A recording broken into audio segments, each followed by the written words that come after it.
Еңбек өтілім 1980 жылдан бастап Қазақ мемлекеттік қыздар университетін бітірдім. Мектепке дейінгі тәрбие оқыту мамандығы бойынша, мектепке дейінгі тәрбие оқыту, педагогика, психология және жеке әдістемелер оқытушысымын қазіргі таңда. Енді осы салада мектепке дейінгі мекемелерде бүкіл өмірімді арнадым деп айта аламын. Енді 91 жылдан бастап, 91 жылдары мен меңгеруші болып жұмыс істегенмін. Әрбір жаңашылдықты қолдап отырдық. Енді жаңа технология деген сөз болмады. Енді қазіргі таңда жас мамандар жаңа технология бейім, өз тарапымнан өзім бейімделуге тырысамын. Енді жаңа мен айтайын дегенім, енді бұрынғы заманның технология деген сөз болмаса да қолдануға тырыстық. Мысалы, трис технологиясы ол 80-ші жылдан бастап, 80-ші жылдан емес, одан бұрын басталып келеді. Қазір ол трис технология деп, әлшури технология деп айтылады. Енді қазіргі жастар, мамандар, педагогтар өте саналы, өз білімдерін жатық біледі, ақпарат технология жақсы қолдануын біледі. Енді мен 41 жыл стажымда әрдайым жастардан қалыспауға, заман талабына сай жұмыс жасауға тырысып жүрмін. Материалдар көбейсе деп ойлаймын. Көбіне біз шетелдің әдістемесіне жүгінеміз. Соны бір жүйелеп жұмыс жасау керек деп ойлаймын қазіргі таңда. Осы менің ұсынысым. Барлығы жақсы. Ақпараттық құралдар, колледждарда, гуманитарлық колледжда барлығындай жағдай жасалынған студенттерге. Мемлекет тарапынан көп жұмыс жасалып жатыр. Но я конкретно хочу сказать о системе профессионально-технического образования, в котором я работаю уже почти 40 лет. Конечно, большие изменения. Начало 90-х годов – это очень трудные были годы для нашей страны, как и для всех стран СНГ. Казахстан становился суверенным, и очень много было тогда проблем. Тогда сокращалась сеть учебных заведений профессионально-технических, сливались в одно, к примеру, в Целинограде, в Целинограде, допустим, было в городе 16 учебных заведений среднеспециальных, и потом все это было сокращено, осталось около 10. А сейчас, например, у нас уже около 40 учебных заведений. Число студентов тоже выросло. В начале 90-х годов рождаемость в стране была очень низкая. Сейчас мы знаем, что численность населения Казахстана увеличилась. В связи с этим возникла потребность в создании новых каких-то учебных заведений. Специалисты среднего звена, они очень востребованы, особенно для нашего города. Сейчас в последнее время у нас количество школ уже увеличилось до 100, а раньше было всего 12 школ. Поэтому сейчас возникла острая необходимость в учителях начальных классов, которых готовит наш колледж. Это учителя иностранного языка в начальной школе, учителя информатики в начальной школе и просто учителя начальных классов.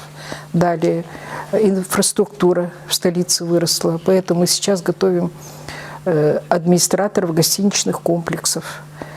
Сеть детских садов тоже увеличилась. И у нас есть такая специальность, как воспитатель детских дошкольных учреждений. Хорошо, конечно, если сравнить преподавателей, учителей до и после, то сейчас, конечно, у преподавателей создалась больше возможность творчески работать.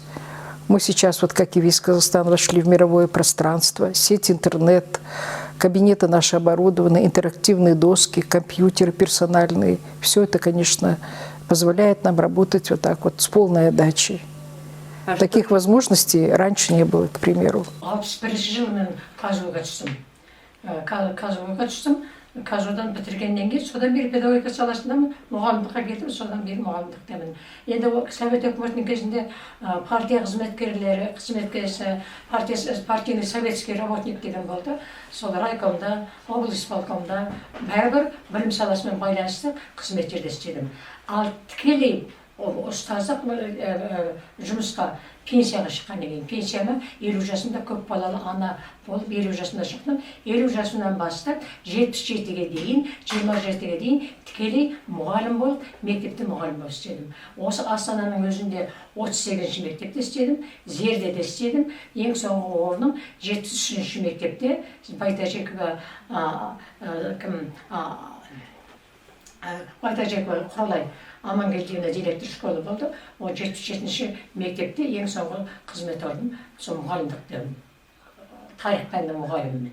Және тарих пәнінің осы Астанаға қалай келдім, 90 жылдан бастап республикалық тарих пәнінің оқулығының сарапшылар комиссиясының құрамында болдым. Барлық оқулықтардың бәрін сараптауға қатыстым. Егер Совет өкіметінің кезінде айтатын болсаңыз, Совет өкіметінің кезінде Қазақстан тарихы оқытылған жоқ. История СССР деген болды, оның ішінде кез келген орыс мақтайды, ол орыстың тарихы, ал Қазақстан тарихы да кейін бертінде ғана Бекмахановтың оқулығын шығарды, бір 50 бет 60 бет. Бүткіл ана көне заманнан бастап, бүгінгі заманға дейін кішкентай ғана жұп-жұп оқулық бар. Қазақстан тарихы Кеңес өкіметі кезінде оқылған жоқ. Қазақстан тарихы, мына осы 90-шы егемендік алғаннан бастап, Қазақстан тарихын оқыдық. Тәуелсіздігімізбенен бірге Қазақстан тарихы да аяғынан тұрды. Ну, в общем-то, я прожил очень интересную жизнь. Начал-то я как учитель физической культуры. Закончил физкультурно-педагогический класс. Вот, при средней школе номер 2, а учился в 3-й школе. Затем, значит, работал учителем физкультуры в 7-й школе, затем в 3-ю школу, где я учился, преподавал там физкультуру. Затем открылась новая школа 28-я в микрорайоне, и я стал там старшим преподавателем. А затем, значит, мое увлечение, туризм, хобби, и я, значит, перешел на областную станцию туристов, которые в годы оптимизации успешно закрыли. И мне, в общем-то, я работал руководителем туристско-краеведческого кружка в 19-й школе, затем меня пригласили заучем по воспитательной работе, и я тут стал внедрять модель туристско-краеведческой работы, потому что вот это вот самый доступный массовый вид спорта, и солнце, воздух и вода – самое лучшее лекарство для детей, я так считаю. Двигательную активность повышает, и ученые на 3-м конгрессе всего мира заявили о том, что, значит, самой лучшей спортивной площадкой была и есть природа. Вот. И модель эту школы туристско-краеведческую утвердили, мы стали базовой школой по туризму, разработали эту модель, и за внедрение такой вот, значит, каждый класс у нас в течение года должен был совершить не менее 2 походов, значит, для изучения родного края в младших классах в начальном звене, затем в среднем и старшем звене не менее 4 походов.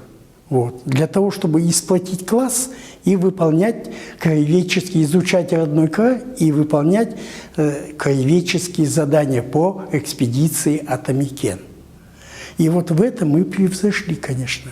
Вот. У нас на базе дворового клуба мы организовали, значит, спортивные секции туризма, горного, пешеходного туризма, скалолазания и ориентирования. И наши дети, занимаясь здесь, мы пригласили тренеров и так далее, то есть тех людей, которые бы занимались с детьми, добились невероятных успехов. С чемпионата молодежного, значит, Азии, с Гонконга наши привезли 12 золотых медалей. Наша ученица Кенжахметова Раушан стала чемпионкой, значит, Азии по скалолазанию. Привезла с Японии, с Токио, золотую медаль. В общем, результаты колоссальные. Скалолазы, значит, и походы. Но самое главное для детей, это, значит, у нас как бы школа стала здоровье сберегающей технологии. Потом на базе этой школы мы открыли, значит, по просьбе и так далее, значит, станцию юных туристов городскую. Ну, тогда, в общем-то, мы варились в собственном соку. Вот. Потом, значит, когда у нас... Значит, мы стали самостоятельной республикой и так далее, независимой, пошли к нам навстречу и вот открыли вот этот вот центр вот, детского туризма. Но я думаю, что мы еще как-то к нам подойдут ближе и на это, значит, сделают упор и откроют республиканский, наша мечта, республиканский центр детско-юношеского туризма, который будет координировать и возглавлять всю работу в республике.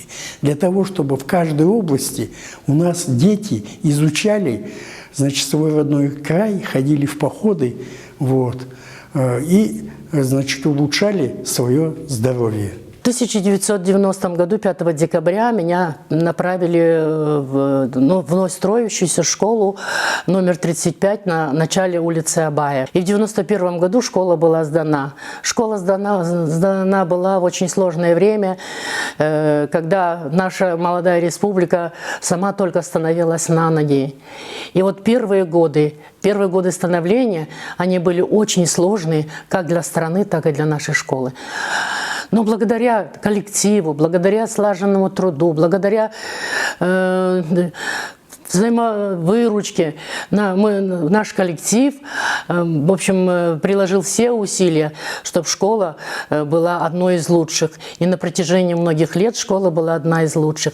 Даже в 2002 году, если в городе было 8 Алтенбельга, то в нашей школе 3 из них были в нашей школе.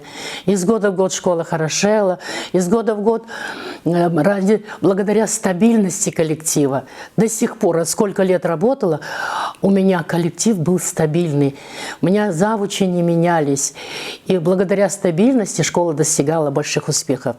Конечно, было сложное время, но мы это время со всем народом, вместе с государством выдержали. И дожили до такого прекрасного времени. Сейчас ежегодно сдаются по 10-15 школ. И школы оснащены по последнему слову техники. И не сравнить школу, которая была сдана 30 лет тому назад, и школы, которые сдаются сейчас. Сейчас директора школ, которые работают в новых школах, это самые счастливые люди. Вот. Государство позаботилось, у них есть все. Только работай, только учи детей и только относись к своему делу добросовестно. Казахстанцев с наступающим великим праздником 30-летием независимости Республики Казахстан. В преддверии праздника я написал стих «30-летие независимости Казахстана». Независимости Казахстана 30 лет. Для истории мира это мгновение. Для страны это яркий рассвет, а у народа сменилось одно поколение. 16 декабря 1986 года, помня хана Кенесары заветы, уставший от притеснения народ потребовал себе полной свободы. Не хотела отдавать свободу власть и применила силу против народа. В неравной борьбе кровь пролилась, но пришла желанная свобода. Да. В придачу к свободе страна получила разруху, хаос и экономический коллапс. Выжить и не потерять страну снова у нас был один из 1000 шанс. Взял ответственность за Казахстан в этот трудный для страны час великий человек Нурсултан Назарбаев. И мы убедились в этом сейчас.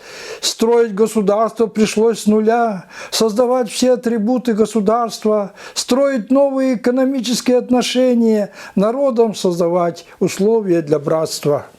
Благодаря уму и воле президента это все сделано сейчас. Народы наши объединились в один народ. Независимая страна теперь у нас. От разрухи и хаоса не осталось и следа. Мы суверенное и развитое государство. Нас приняли как равноправных в ВТО. Доверили нам проведение выставки Экспо. Нас признали во всем мире. Во многом с нас пример берут. И мы уже входим в 30-ку лучших. Это наш стратегический маршрут. Грозится снова кризис мировой. На нефть упали низко цены. Опять вредит всем доллар США. Придется использовать резервы. От пандемии мир весь пошатнулся. Во всем мире кризис наступил. Казахстан с проблемами столкнулся, но справился и им не уступил. Придется теперь убавить аппетиты и очень много всем трудиться, чтобы уровень жизни не упал, а народ страною нашу гордился. А новое сменившееся поколение – это образованный культурный народ. Он принял идею светлого Отечества и неудержимо движется вперед. Задач впереди еще множество. Упорным трудом их придется решать. Единство, дружба и мужество помогут во всем побеждать.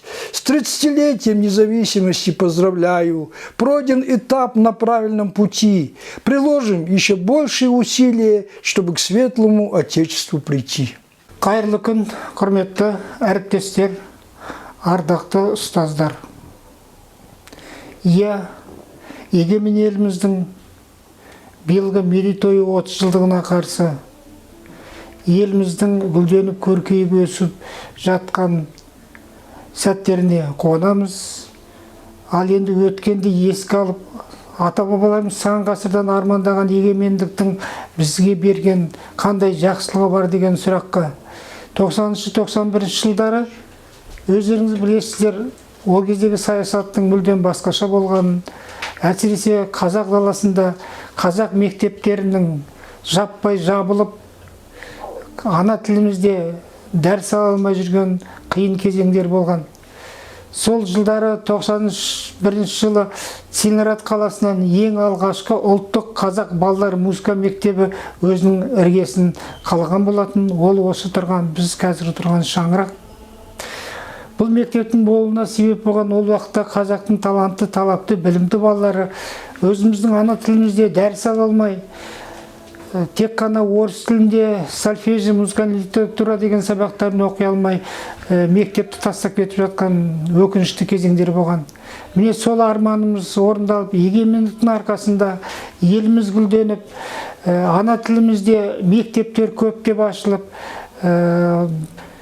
жоғарғы оқу орындарында да қазақ тілінде бітірген мамандар елімізге келіп, балалар музыка мектебі, орта мектептер көркейіп гүлдене бастады. Соның бір себебі осы балалар музыка мектебінде ол уақытта 50 оқушыдан басталған болса, 91 жылы қазір 1,5 мыңдай оқушысы бар, 150-дей ұстазы бар, үлкен гүлденген мектепке айналды. 30 жылдағы жетістіктері балапандарымыз ана тілінде барлық сабақтарды оқып, өздерінің білімін, өнерін, салт дәстүрімізді одан әрмен жалғастыруға үлкен мүмкіншілік алды. Республикалық, халықаралық байқауларда жүлделі орындарға жетіп, қуанышымызға қуаныш қосылып жатты. Әлі де болса біздің еліміз осындай биік шыңдарға жете береді деген біздің ойымыз бар, арманымыз бар. Жанымда жүрген жандардың жетістігін жазғансын, жарқырай жанған жұлдыздан жүрекке жылу жалғасын, жаратқан жалғыз жар болып, жамағат ұстаздар қауымын қолдасын деп мен ұстаздарға жақсылық тілеймін.